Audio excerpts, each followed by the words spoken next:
Mirë, shikues nderuar, jemi rikthyer sërish në TikTok ku do ndalemi ditën e sotme tek disa zhvillime të rëndësishme. Do ta nisim fillimisht me gjeopolitikën, do të ndalemi tek Rusia, e cila ka sulmuar Ukrainën me një raketë hipersonike oreshnik gjatë natës së të enjtes, një përdorim i rrallë ashtu si e dim pra i një arme të saj më të përparuar gjatë sulmit të fundit që synonte këtu vendin mes temperaturave shumë të ulta. Ditën e sotme për të ndalur tek këto zhvillime kam të ftuar Elianos Kasa. Elianos, përshëndes. Elianos, e nisi me atë që unë sapo citova pak më lart. Përdorimi i raketës hipersonike oreshnik nga Rusia, i cili shihet tashmë si një veprim i rrallë dhe simbolik. Sa ndryshon kjo akt ekuilibrat ushtarak dhe nga ana tjetër, por edhe politik të konfliktit të Ukrainës? Atëherë, bërmenës së enjtes, Federata Ruse ka kryer një sulm me erëzë të gjerë në përdorimin e raketave Oreshnik, të cilat jo vetëm që janë përdorur për të sulmuar disa pika kyçe ushtarake dhe infrastrukturore të Ukrainës, por njëkohësisht kanë arritur deri në atë që ne e quajmë oblastin e Lvovit në kufi me Poloni, që është edhe sulmi më perëndimor nga Federata Ruse, i kryer me armë të kalibrit të tillë. Raketa Oreshnik është raketë interbalistike në vetvete, ka mundësi dhe përmbushje gjysmë atomike, pra mund të vjetë edhe me uranium, por ato që janë përdorur kryesisht kanë qenë raketa normale hipersonike. Distanca atyre mund të shkojë prej Rusisë deri në Britaninë e Madhe dhe Irland, pra është distancë relativisht shumë e gjatë, edhe më shumë, po ndoshta edhe distanca më të largëta. Raketa është përdorur në kontekst të faktit që Ukraina vetë ka kryer shumë sulme në infrastrukturën energjetike të Federatës Ruse. Le të kujtojmë që javën e parë të vitit 2026, pothuajse çdo ditë janë numëruar mbi 20-30 dronë që kanë hyrë në Federatën Ruse, kanë kryer sulme. Ato disa prej tyre janë azgjesuar prej mbrojtjes ruse, të tjerët kanë arritur të krijojnë defekte ose probleme ose shkatrime të vogla deri edhe në dëmet civile. Pra kujtojmë që disa qindra civilë vdiqën në qytetet e mëdha ruse vitin e kaluar, presionet të dronëve, raketave të tjerë. Pra nuk është se është një taktik që nuk është përdorur më parë. Dhe Rusia ka përdorur edhe në fillim të luftës në Ukrainë armë të kalibrit të gjatë, po edhe të shkatrimit të masë. Le të kujtojmë që në 2022-2023 që nuk përdorën dy herë armë të tilla. Njëra prej tyre për të hedhur në erë hyrje në qytetin të Kievit, me autostradën kryesore u përdor për të hedhur në erë. Dhe as edhe një radar, as edhe një sistem antiraketor nuk arritur ta ndalonte. Pra nëse ne do të flasim për arsenalin e Rusisë, Rusia sigurisht si superfuqi botërore ka armë të shkatrimit të masë, me erëzë të gjatë e të tjerë që të cilat janë në të pamundshme për të ndaluar për sistemeve deri diku të avancuara që NATO-ja i ka dhënë në përdorim Ukrainës.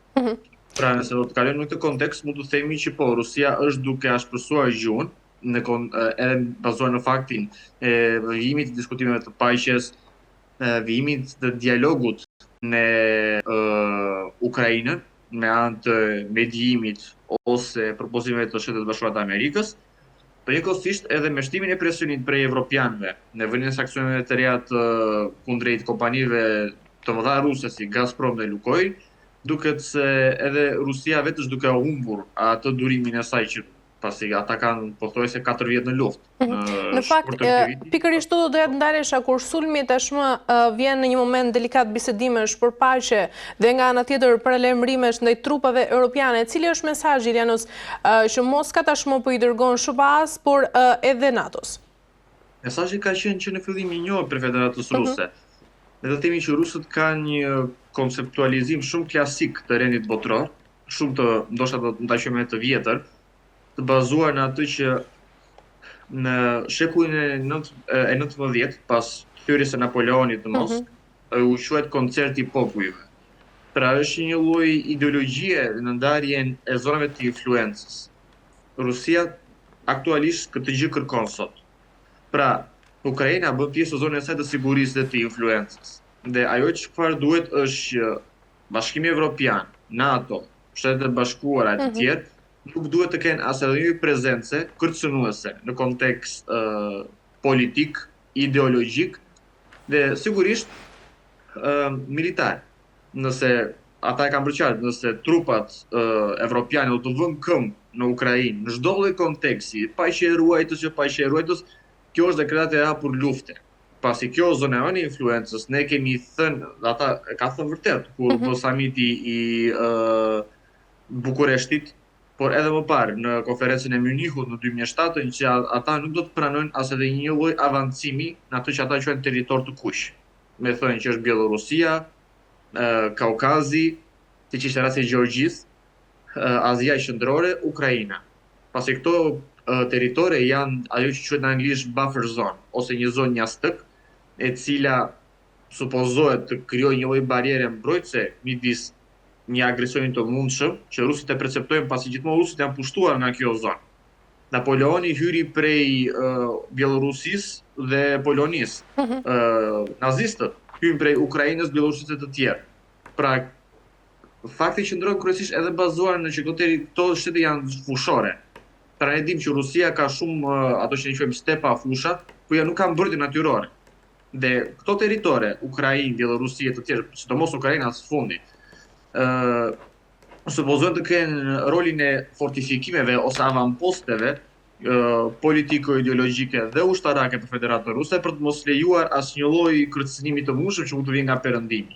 Dhe përdorimi në armë të tilla të shkatrimit në masë është jo vetëm shenjë siç e thash shoqërisë së durimit, por njëkohësisht edhe një tregues që nëse do duhet rusët do të përdorin gjithë forcën që ata kanë, pasi ata nuk kanë përdorur shumicën e arsenalit të tyre të avancuar. Raketat Oryeshnik, bombën Cari Zi, Cari Rus, pra i këto janë anë të shkatrimit në masë të cilat mund ta kthejnë një qytet në shkrum për çështje sekondash. Të shkatojnë kazualitetet më të fortë të mëdha nga çfarë janë shkaktuar. Ashtu si e the Elianos, duke qenë se Oryeshnik ka rrezë që mbulon të gjithë Europën, a duhet parë ky sulm ndoshta si një test operacional apo si një sinjal friksimi ndaj perëndimit, dhe nga ana tjetër Rusia e ka justifikuar sulmin si një reagim ndaj një kërcënimi që ka ndodhur ndaj presidentit rus Vladimir Putin, nëse të kujtohet një javë më parë në mos gaboj. Sa bindes e sheh këtë argument? Atëherë, çështja qëndron që të gjitha palët tregojnë versionin e tyre të historisë. Fillimisht le ta ilustrojmë me faktin që kur u hodh në erë Nord Stream, të gjithë filluan të vinin gishtin drejt Rusisë, thoshin që rusët hodhën vetë në erë Nord Streamit. Së fundi ka dalë që aktualisht Ukraina, si SBA dhe NATO hodhën në erë Nord Streamit. Por para 3 vitesh gjithë propaganda mediatike, gjithë retorika ishte shumë e ashpër dhe gjithë thanë që Rusia kërkon provokime për të vijuar më tej sulmin në Ukrainë dhe për ta eskaluar në Evropë. Sot këto dekreta kanë rënë poshtë. Që jeta gjithë duke ndodhur. Rusët pretendojnë që ka pasur një sulm drejt rezidencës shtetërore të presidentit Vladimir Putin prej Ukrainasve. Pala ukrainase ka hedhur poshtë, ka thënë që ne nuk e kemi bërë. Ata kanë treguar prova materiale të shpërthimit të diçka të anti-raketore ruse të vëna në funksion. Amerikanët vetë kanë thënë që me shumë mundësi mund të mos ka ndodhur, por nuk është 100% që kjo nuk ka ndodhur. Pra askush nuk e di se çfarë po ndodh. Dhe nëse ne sot do të bien në të njëjtin gabim, në të cilin shumë media ranë para 3 vitesh mbajtën thjesht një anë për arsye shtetërore, politike, ideologjike të tjerë, ka shumë fort mundësi që pas 1 viti, 2 vitesh, kur sërish kjo bisedë mund të bëhet, me thënë, a pati vërtet një sulm, pati krime nga ana e Ukrainës të tjerë, gjëja mund të dali që ka qenë krejtësisht e kundra, pa që mund të ka qenë një sulm. Pra, sot jemi në 50-50, nuk e di askush çfarë ka ndodhur. Pasi gjërat po ndodhin shumë shpejt. Ndërsa sa për sulmin dhe rrezikun e Evropës, Federata Ruse e ka bërë të qartë shpeshherë që ata nuk kanë as edhe një objektiv, qëllim ose plan projekt për ta eskaluar në Evropë. Pasi tregojmë të sinqert, nuk mundot që një vend me 150 milion njerëz të triumfojë kundër një vendi me 400 milion njerëz. Siç është Bashkimi Evropian, kontinenti i madh së gjithi. Rusia vetë bazohen avancimin e saj në Ukrainë në faktin që ka një suport prej popullsisë vendase. Pra flasim popullsisë rusofolse, rusofile, ose thjesht rus autokton në Ukrainë, që bëjnë gati 40-45% popullsisë. Por këta ata nuk e kanë në Poloni.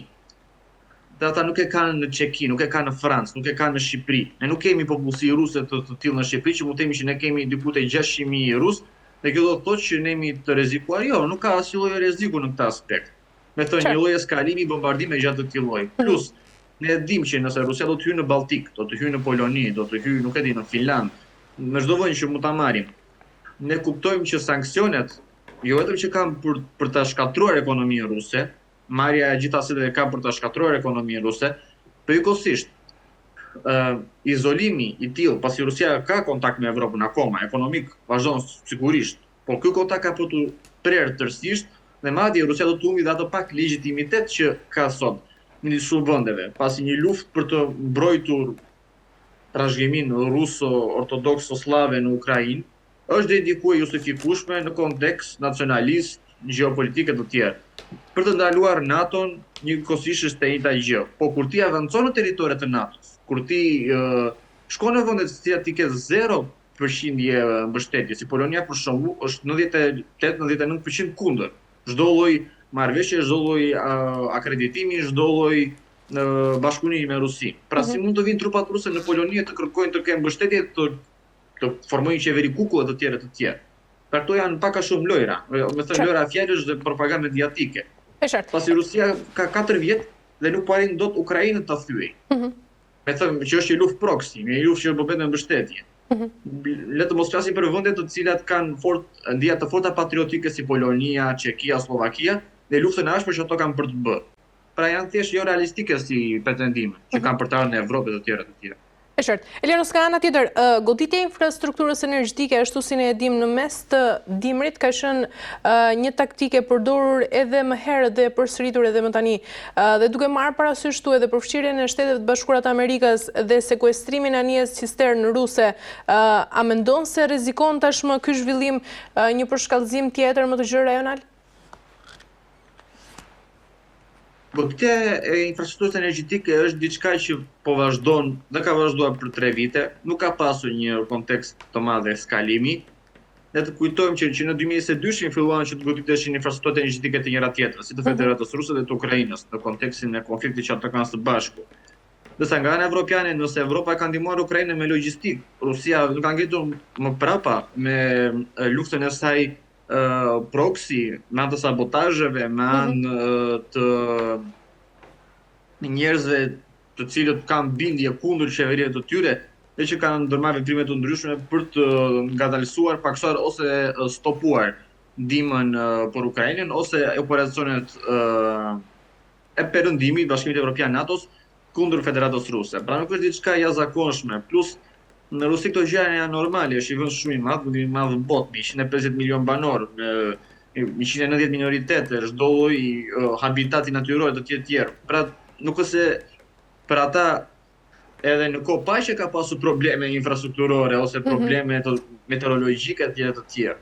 Plus Rusia nuk është një vend që ka qenë vetëm në luftë me jashtë, ata kanë pasur luftat e tyre brenda, lufta e Çeçenisë, sulme terroriste në Moskë, në 2004 patën një shumë terroristë në një qendër tregtare. Pra të gjitha këto kanë shkaktuar probleme, pakënaqësi në popull, probleme që edhe vinë natyralisht nga infrastruktura e vjetruar në disa zona të tjera. Pra, sulmet infrastrukturore nuk është se do krijojnë një ndryshim shumë të madh. Plus le të theksojmë faktin që si Ukraina, si Federata Ruse janë specializuar tashmë në riparimin e shpejtë të dëmeve. Pra, nëse një dëm ndodh, ata kanë gati planin nëse si do të operojnë, që mos kanë ndërprerje për ta riparuar në kohë shumë të shkurtër. Çdo dyja janë perfeksionuar maksimalisht në këtë periudhë. Nëse dy vitet e para ishin akoma në Si e sheh Elianos përfundimin e kësaj lufte? Pra, a do të ketë lëshime të rënda territoriale nga ana e Ukrainës dhe kush do ta paguajë faturën më të madhe në këtë luftë? Atëherë, në Evropë sot po flitet shpesh ose po diskutohet për një plan projekt që është duke u hedhur shumë në tërësat e bisedimeve, që është konferenca e Jaltës. Siç e dim, Jalta ishte një nga 3 konferencat e mëdha të lutës së dytë botërore, pas Teheranit dhe para Potsdamit, e cila vendosi ndarjen e zonës të influencës midis 3 fuqive të mëdha, Bashkimit Sovjetik, Britanisë së Madhe dhe Shtetet Bashkuara të Amerikës. E njëjta gjë duket se po ndodh edhe sot në politika ndërkombëtare. Në një mënyrë të çuditshme, në Evropë kjo akoma vijon të shikohet me shumë skepticizëm, shumë vende janë kundër, duke qenë se historia ndodhi që ato të kalojnë në kampe të cilat nuk ishin favorite për të qenë. Polonia, një vend katolik shumë pro-perëndimor, u detyruar të ishte në blloku lindor.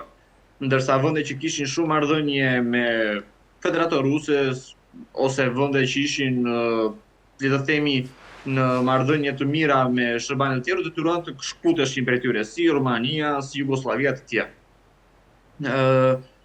Sot kjo duket si zgjidhja më e mundshme, një rindarje e zonave të influencës, ose ajo që quhet në politika ndërkombëtare regionalizimi. Pra, SBA do të ketë hemisferën perëndimore, siç e dimë me veprimet e fundit në Venezuelë, rrëmbimin e presidentit Nicolás Maduro dhe e thënies hapur për presidentin Trump që ata nuk po kërkojnë ndryshim regjimi në Venezuelë, po ata po kërkojnë thjesht vajin e Venezuelës, resurset e Venezuelës, ata kanë për ta përdorur çdo mënyrë për t'i marrë ato, ndërsa në Ukrainë po ndodhet njëjta gjë. Sa të drejtë ke parë arrestimin e Nicola Maduros, Elqen? Si? Sa të drejtë ke parë arrestimin e Nicola Maduros dhe ndërkaq si është edhe vazhdon e marrëdhënieve me SBA-n dhe Venezuelën. Rregullave ndërkombëtare, shkelje çdo kartë të OKB-s, pavarësisht se nëse Nicolás Maduro është diktator, është autoritar, kriminal me krime të fundit njerëzimit, ai është presidenti legjitim i Venezuelës, i dal nga zgjedhje. Dhe ky veprim, ky lloj operacioni i tipit CIA ose i bazohet në doktrinën Monroe, është jo vetëm një shkelje që është dënuar nga gjithë komuniteti ndërkombëtar, por edhe një tregues i qartë që rregulli ndërkombëtar më nuk funksionon. Në Evropë sot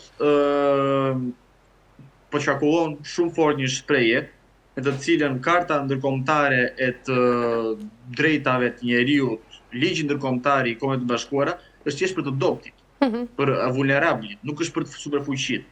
Rusia e theu i mori sanksione, sot vijon ende të vijoj me plan projekti në objektivat e saj. SBA-ja po e thyen gjithashtu, le të kujtojmë që SBA-ja e ka thyer gjithmonë, po ka përdorur pretendime të ndryshme, si për shembull demokracia, të drejtat e njeriut. Në këtë kontekst, Hondurasi, Panamaja, Kuba, Vietnami, Afganistani, Iraku, Libia, të gjitha këto dështime totale të SBA-s në anën ushtarake, luftra të stërgjatura, miliarda të hedhura dhe me qindra mijëra viktima, ka treguar që ligji ndërkombëtar nuk funksionon. Dhe evropianët sot vetë ndodhen përballë kësaj situate, ku Trumpi ka bërë që dy objektivat e tjera janë Kuba, prej së cilës një Rubio është vetë kubanes, pjesëtar Marco Rubio është vetë kubanes në origjinë, brezit të dytë kubanezë në SBA, e ka bërë të qartë që Kuba ka përqen pas Venezuelës dhe së bashku me Kolumbinë, dhe së treti është Grenlanda. Pra, sot Evropa, për shkak të neglizhencës së saj kundër SBA-s, për shkak të faktit që ne evropianët, edhe shqiptarët vetë, janë kaq ideologjikisht për shkak në Shqipërisë Woodrow Wilson, konferenca e paqes e tjerë, okej, ndodhi, kemi bërë pjesën tonë, por kjo nuk duhet të vazhdojë pafundësisht, një mirënje e pafundme dhe mbyllje sysh. Pasinesën ke për të qenë ti. Dhe kjo po tregohet. Nëse ti mbyllet syt para asaj që Amerika bën në Amerikën Latine, në Vietnam, në Irak, në Afganistan, në Libi, dhe sot kur amerikanët janë për të hyrë në Groenland, kush do të ka përthënë që ata do vazhdojnë në tej? Çfarë do të ndalon të amerikanët ta bëjnë luftën e dy botërore që të hyjnë në Island? Pasi zona jonë e sigurisë. Për të nëse ata pushtojnë Kanadan, që ata kanë bërë që ne do ta kemi Kanada si shteti 51. Çka ka për të ndodhur? Dhe ata sot Evropa po mblidhet dhe thotë ose po i turpenton faktin që ne do të dakordcojmë, ne do marrim kemi për të marrë masa. Dhe asnjë mas nuk ka për të marrë, ne të gjithë e dimë çfarë ka për të ndodhur. Nëse amerikanët shkelin në Groenland, kanë për të çuar një flamur dhe ka për të qenë fundi i historisë. Ndërsa çfarë po ndodh në këtë kontekst? Pra, siç e thash, kjo thyerje e vazhdueshme ligjit ndërkombëtar, kjo vjesë injorimit të çdo norme ndërkombëtare, me thënë që ligji supozohet të rregullojë gjërat, jo të përkeqësojë gjërat, dhe kthimi interpretimi ligjeve se si është dëshira jon, po sjell atë që, siç e thash, regionalizimi ka përqenë vetmja zgjidhje për të mos shkuar në një luftë botërore. Tretë, e cila ka përqenë fatale, ne gjithë e dimë. Pra, Amerika e ka bërë që hemisfera perëndimore, Amerika e Veriut, Amerika Qendrore dhe Amerika e Jugut janë zonë e saj, dhe ajo ka për të vendosur për to në çdo lloj mënyre dhe ka për të mbrojtur në çdo lloj mënyre kundër faktorëve të saj.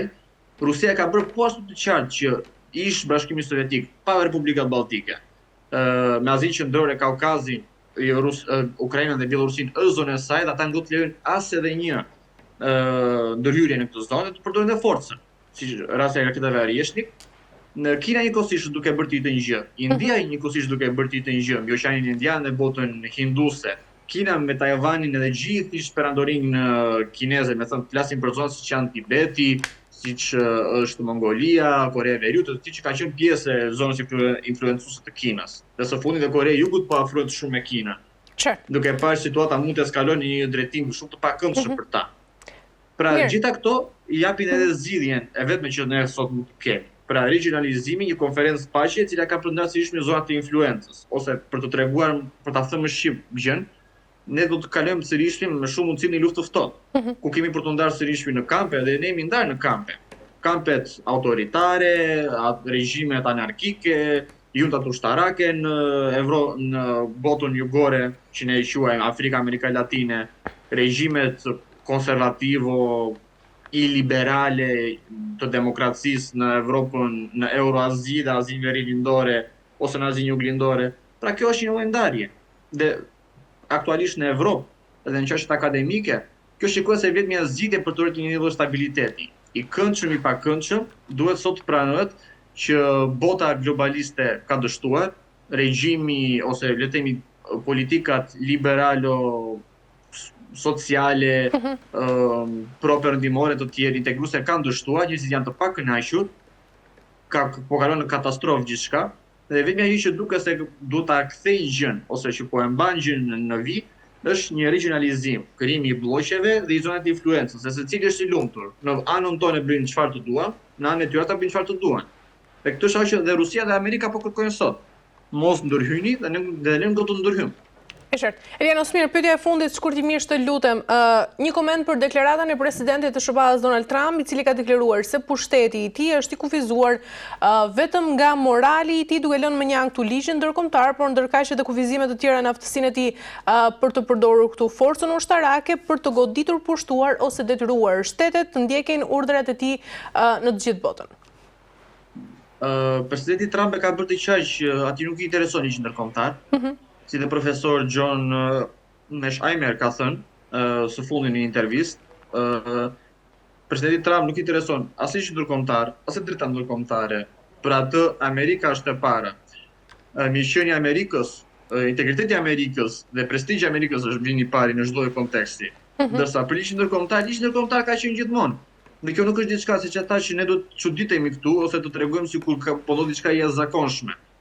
Ne të kujtojmë sërish me atë që unë e përmenda. Amerika e ka thyer historikisht ligjin ndërkombëtar në Vietnam, në luftën e Indonezisë, në Afganistan, në Irak, në Libi. Këto ka qenë pushtime, jo çlirime, jo si demokracie, janë të njohura si pushtime, pa të drejtë ndërkombëtare. Bombardimi i Jugosllavisë ishte një shkelje totalisht e kartës së OKB-s. Nëse sot Rusia lëshon raketa dhe drone nëpër Evropë, ne të kujtojmë që në 99-ën NATO, SBA-ja, pavarësisht se për shqiptarët është një kontekst tjetër, gjithsesi është një shkelje e drejtës së OKB-s, nuk u bë as në Këshill Sigurimi, nuk u bë as në Asambleë të OKB-s, u bë kundër çdo ligji ndërkombëtar. Dhe sot, nëse Amerika e bën këtë sërish, dhe na duket çudi, pse është çudi? Ata e kanë bërë historikisht. Honduras u pushtua, u bën krime lufte, Panamaja u pushtua, u bën krime lufte. Amerika mbështeste regjimin e apartheidit në vitet 60-70, në regjim racist dhe që bëri genocid në Afrikën e Jugut. Ata mbështetën diktaturën e Pinochetit në Kili. Pra çfarë, kur ne sot themi që deklaratat e Trumpit janë të jashtëzakonshme, jo. Madje presidenti Trump është shumë i sinqert.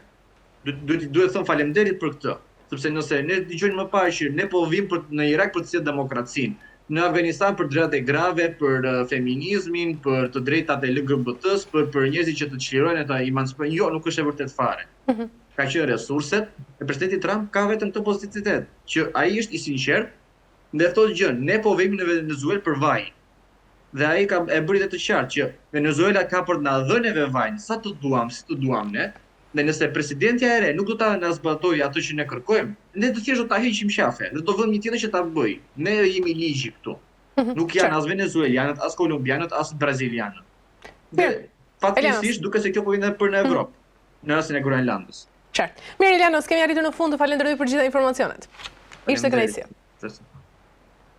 Mirë të nderuar teleshikues, do të bëjmë një pushim të shkurtër dhe më pas do të rikthehemi në pjesën e dytë për të ndalur tek zhvillimet politike në vendin tonë.